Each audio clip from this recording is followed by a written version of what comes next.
Chinese রেসিপির মধ্যে fried rice এবং চিলি চিকেন আমার ভীষণ প্রিয়, আর এই দুই আইটেম কিন্তু প্লেটার হিসেবেও জনপ্রিয়। আমি আজকে এই একটি ভিডিওর মধ্যে এই দুইটা রেসিপি শেয়ার করব। এই দুটো রান্নাতে কিন্তু আমি ঘরোয়া উপকরণ ব্যবহার করেছি, যাতে আমরা যে কোনো সময় যে কোনো মুহূর্তে ঝটপট করে এই রান্না দুটো তৈরি করতে পারি। তো চলুন আর কথা বাড়াবো না, একদমই মূল রেসিপিতে চলে যাই।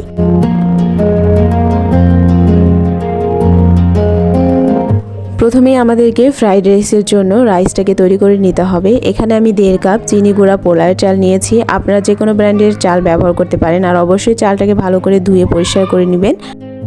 এখন আমি এটাকে সিদ্ধ হতে দিলাম। চালটা 90% সিদ্ধ হয়েছে কিনা সেটা বোঝার কিন্তু একটা টেকনিক আছে। এভাবে চাল চেক করে দেখবেন। চেক করার সময় দেখবেন বাইরের অংশটা নরম হয়ে গিয়েছে, কিন্তু ভেতরে এখনও শক্ত শক্ত ভাব আছে। এই মুহূর্তেই চুলার ফ্লেম বন্ধ করে দিতে হবে।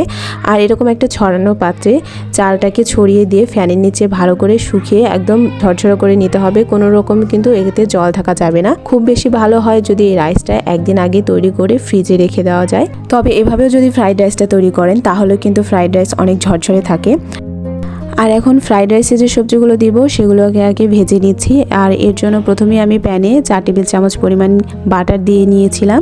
আর এখানে আমি প্রথমে একটা ভুল করে ফেলেছি, সেটা হলো গাজর কুচি এবং বরবটি আগেই দিয়ে ফেলেছিলাম, যেটা আমাকে পরে দিতে হতো। প্রথমে আদা এবং রসুন কুচি দিয়ে হালকা ব্রাউন করে ভেজে নেওয়ার পরে তারপরে এই সবজিগুলো দিতে হবে।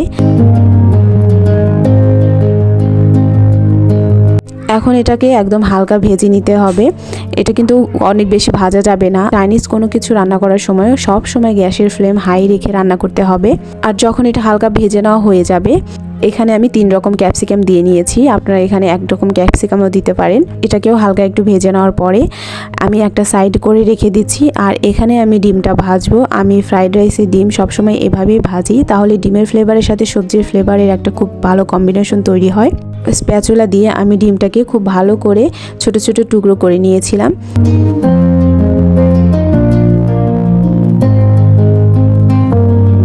এখন যে চালটাকে আমি বাতাসে শুকাতে দিয়েছিলাম ফ্যানের নিচে, সেটা এখন দিয়ে নিচ্ছি।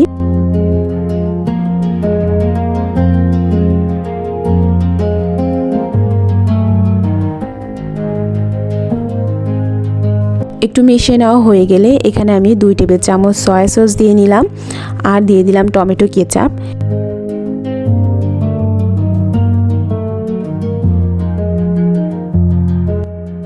আর এখানে 1 চামচ টেস্টিং সল্ট দিবেন। রেস্টুরেন্টের ফ্রাইড রাইসে কিন্তু সব সময় টেস্টিং সল্ট ব্যবহার করা হয়। যেহেতু এখানে কোনো রকম ফিশ সস ব্যবহার করা হচ্ছে না, এর জন্য টেস্টিং সল্টটা দেওয়ার চেষ্টা করবেন। চিলি চিকেনের জন্য যে সবজিগুলো লাগবে সেগুলোকে আমি এরকম বড় বড় টুকরোয় কেটে নিয়েছি। চিলি চিকেনের সবজি সবসময় এরকম করে কেটে নেওয়া হয়।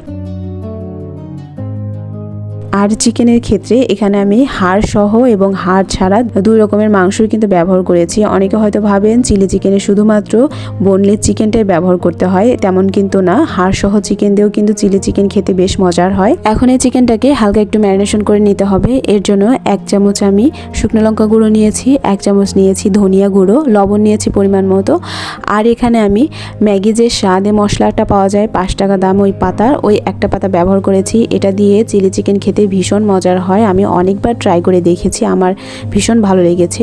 আর এখানে আমি 2 চামচ সয়া সস দিয়েছি, আর দিয়েছি একটা লেবুর টুকরা।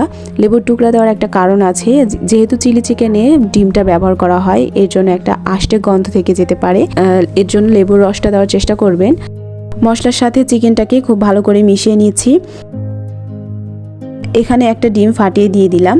এখন ডিমের সাথে চিকেনটাকে আবারও খুব ভালো করে মিশিয়ে নিতে হবে। সয়া সস আর লবণটা একটু বুঝে ব্যবহার করবেন, যেহেতু সয়া সসে যথেষ্ট পরিমাণে লবণ থাকে। আর এখন আমি এতে 2 টেবিল চামচ কর্নফ্লাওয়ার দিয়ে দিচ্ছি। কর্নফ্লাওয়ারের সাথে চিকেনটাকে আবারও ভালো করে মিশিয়ে নিচ্ছি। আর এখানে আমি 1/2 টেবিল চামচ কালো গোলমরিচের গুঁড়া দিয়ে দিলাম। কর্নফ্লাওয়ার যদি না থাকে সেক্ষেত্রে আপনারা ময়দাও ব্যবহার করতে পারেন, তবে কর্নফ্লাওয়ার দিলে চিকেনটা খুব ক্রিস্পি হয়। এখন চিলি চিকেনের জন্য সসটাকে রেডি করে নিতে হবে। এর জন্য আমি 1/2 কাপের মতো টমেটো কেচাপ দিয়ে নিয়েছি। চিলি সসের পরিবর্তে এখানে আমি শুকনো লঙ্কার গুঁড়ো নিয়েছি 1 চা চামচ, সয়া সস দিয়েছি 1 চা চামচ, গোলমরিচের গুঁড়া দিয়েছি 1/2 চা চামচ, চিনি দিয়েছি 1/2 চা চামচ। সবকিছু খুব ভালো করে আমি মিশিয়ে নিয়ে একটা সাইডে রেখে দিচ্ছি। একটু আগে যে কর্নফ্লাওয়ারের সাথে চিকেনটাকে ম্যারিনেশন করে রেখে দিয়েছিলাম সেটাকে এখন এই তেলের মধ্যে খুব ভালো করে ভেজে নিতে হবে। এই পিঠ খুব ভালো করে গোল্ডেন ব্রাউন কালার না আসা পর্যন্ত ভেজে নিতে হবে। আর এই চিকেনটা ভাজার সময় চুলার আঁচ কিন্তু একদম বাড়িয়ে দেওয়া যাবে না, একদম হালকা আছে চিকেনটাকে একটু সময় নিয়ে ভেজে নিতে হবে। তা না হলে দেখবেন উপর থেকে খুব তাড়াতাড়ি পুড়ে গিয়েছে কিন্তু ভেতরটা সেদ্ধ হচ্ছে না। এর জন্য সময় নিয়ে খুব আস্তে ধীরে চিকেনগুলোকে ভেজে নেবেন, তাহলে দেখবেন চিলি চিকেন খেতে আরও অনেক বেশি ভালো লাগছে।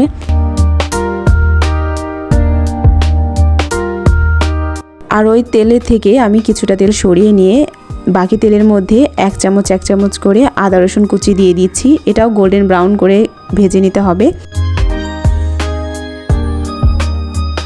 এখন আমি এখানে যে সবজিগুলো কেটে রেখেছিলাম সেগুলো দিয়ে দিচ্ছি, সাথে কয়েক টুকরো কাঁচামরিচও এখানে আমি দিয়েছি।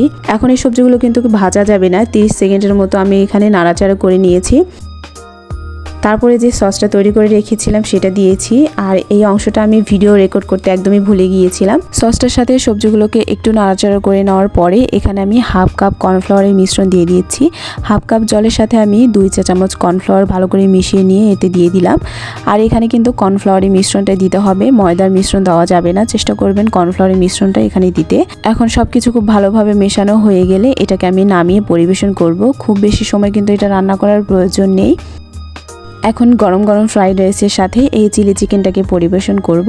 আমার আজকের রেসিপিটা আপনাদের কেমন লেগেছে অবশ্যই কিন্তু সেটা কমেন্ট করে জানাবেন। আর আমি চেষ্টা করেছি খুব সহজভাবে রেসিপিটা শেয়ার করার। তারপরেও যদি এখানে কারো বুঝতে কোনো সমস্যা হয় অবশ্যই কিন্তু আমাকে কমেন্ট করে জানাবেন, আমি পরবর্তীতে সেটা বুঝিয়ে দেওয়ার চেষ্টা করব। আর আপনারা একবার হলেও ঘরোয়া এসবগুলো উপকরণ দিয়ে ফ্রাইড রাইস আর চিলি চিকেন বাড়িতে একবার তৈরি করে দেখবেন, আপনাদেরও ভীষণ ভালো লাগবে। ফ্রাইড রাইসটা দেখে হয়তো বুঝতে পারছেন ফ্রাইড রাইসটা কতখানি ঝরঝরে হয়েছে। তো আমি যে পদ্ধতি অনুসরণ করে আজকে ফ্রাইড রাইসটা তৈরি করে দেখালাম, আপনারা এভাবে ফ্রাইড রাইসটা তৈরি করে দেখতে পারেন। এভাবে রান্না করলে কেউ বুঝতেই পারবে না এটা আপনি বাড়িতে তৈরি করেছেন। তো আজকের আমার এই ভিডিওটা এই পর্যন্তই, দেখা হবে পরবর্তী কোনো ভিডিওতে। ততদিন ভালো থাকবেন সবাই, ধন্যবাদ।